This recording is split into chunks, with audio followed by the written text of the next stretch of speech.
एक खातून जिनका नाम फरिया है और ये सऊदी एयरलाइन के अंदर केबिन क्रू हैं। इनकी अब थोड़ी तफसीलात आपको बताते हैं। ये 2014 से एयर होस्टेस हैं, मतलब कि तकरीबन कोई 12-13 साल का इनका एक्सपीरियंस है डिफरेंट एयरलाइन का, और तवील अरसे से ये सऊदी एयरलाइन के साथ मुंसलिक है। एक माह में कोई 3 से 4 इनके सऊदी अरेबिया की फ़्लाइट के ऊपर इनका ट्रैवल होता है, इनकी ड्यूटी लगती है।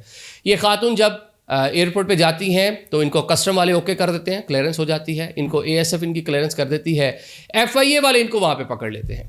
इनके जब सामान की चेकिंग की जाती है तो बीच में से जनाब सिगरेट्स के कुछ 26 के करीब उनके बंडल्स या वो डंडे जो भी उसको बोलते हैं वो निकल आते हैं। उसके अलावा जी आदाब और रजनी भी निकल आता है। आदाब और रजनी क्या है?